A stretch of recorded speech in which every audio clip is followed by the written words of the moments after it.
ងាកទៅកាន់ខេត្តបាត់ដំបងទស្សនិកជនសមាគមសិល្បៈហ្វាពន្លឺសិល្បៈបានរៀបចំនៅមហោស្រពសិល្បៈទីក្រុងស្អាតលើកទី4ដែលធ្វើឡើងក្រោមប្រធានបទវប្បធម៌ចម្រុះពណ៌ដើម្បីអបអរនូវភាពសម្បូរបែបនៃសិល្បៈ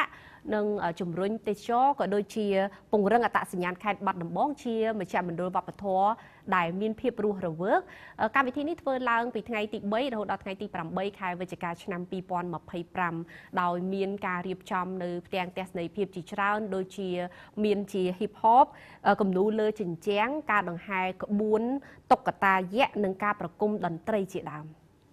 មហោស្រពសិល្បៈទីក្រុងស្អាតនេះមានការបង្ហាញទម្រង់សិល្បៈជាច្រើនរួមមាន hip hop គំនូរលើជញ្ជាំងការដង្ហែក្បួនតុក្កតាយក្សនិងការប្រគំតន្ត្រីដ៏អស្ចារ្យលោកអូស្ម៉ាន់ខ្វាវ៉ាចានាយកប្រតិបត្តិហ្វាពន្លឺសិល្បៈបានថ្លែងនៅក្នុងសន្និសីទសារព័ត៌មានថាមហោស្រពនេះមានគោលបំណងលើកកម្ពស់សិល្បៈវប្បធម៌របស់កម្ពុជានិងរួមចំណែកដល់ការយល់ដឹងអន្តរវប្បធម៌ក្នុងតំបន់ព្រមទាំងជំរុញការយល់ដឹងពីបេតិកភណ្ឌវប្បធម៌រួមក្នុងតំបន់លោកបង្ហាញពីក្តីសង្ឃឹមយ៉ាងមុតមមថាតាមរយៈមហោស្រពសិល្បៈទីក្រុងស្អាតនេះនឹងធ្វើឲ្យខេត្តបាត់ដំបងនឹងក្លាយជាទីក្រុងដ៏រស់រវើកជាមួយនឹងពណ៌សម្លេងនិងចលនាអមដោយសិល្បករក្នុងស្រុកនិងអន្តរជាតិផ្លាស់ប្ដូរទីក្រុងជាប្រវត្តិសាស្ត្រនេះទៅជាផ្ទាំងក្រណាត់រស់រវើកពោពេញទៅដោយភាពច្នៃប្រឌិតនិងការអភិវឌ្ឍនិងការតភ្ជាប់ជាមួយនេះលោកផេងសិទ្ធិអភិបាលរងខេត្តបាត់ដំបងបានថ្លែងឲ្យដឹងថាមហោស្រពសិល្បៈនេះនឹងបង្ហាញស្នាដៃសិល្បៈរបស់កូនខ្មែរក៏ដូចជាជួយតាក់ទាញទេសចរកាន់តែច្រើនបន្ថែមទៀតមកកាន់ខេត្តមួយនេះ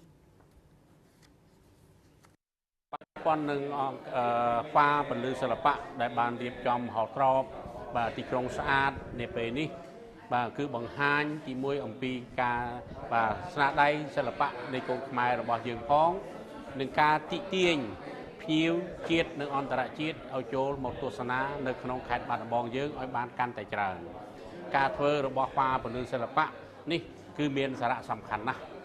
គិតទៅចាប់តាំងពីឆ្នាំ2018មកហ្វាពន្លឺសិល្បៈបានចូលរួមយ៉ាងសំខាន់ជួយដល់ទីក្រុងជួយដល់រដ្ឋបាលខេត្តគ្រប់កម្មវិធីទាំងអស់មិនដែលខានហើយល្ងាចនេះនៅវេលាម៉ោង6ល្ងាចហ្វាពន្លឺសិល្បៈក៏ចាប់ផ្ដើមបង្ហាញសារជាថ្មីម្ដងទៀតនៅទឹកដៃរបស់សិល្បករសិល្បករនីដែលអញ្ជើញមកពីបរទេសចំនួន12រូបបាទដែលមានថ្មីដៃក្នុងការគូតាមជញ្ជាំងដែល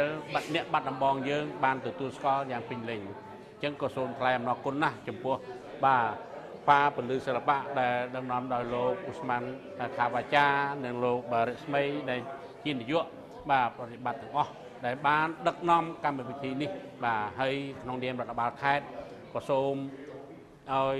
ស្វាហើយនឹងលោកនាយករៀបចំកម្មវិធីនេះឲ្យបានច្រើនដើម្បីធ្វើយ៉ាងណា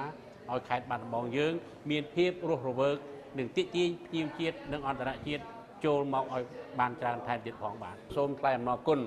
ចំពោះបងប្អូនប្រជាពលរដ្ឋដែលជាអាជីវកម្មអាជីវករប្រកបមុខរបរបាទលក់នៅតាមផ្លូវលេខ2កន្លះនិងលក់នៅក្នុងក្រុងទាំងមូលដែលបានអនុញ្ញាតឲ្យហ្វាពន្លឺសិល្បៈ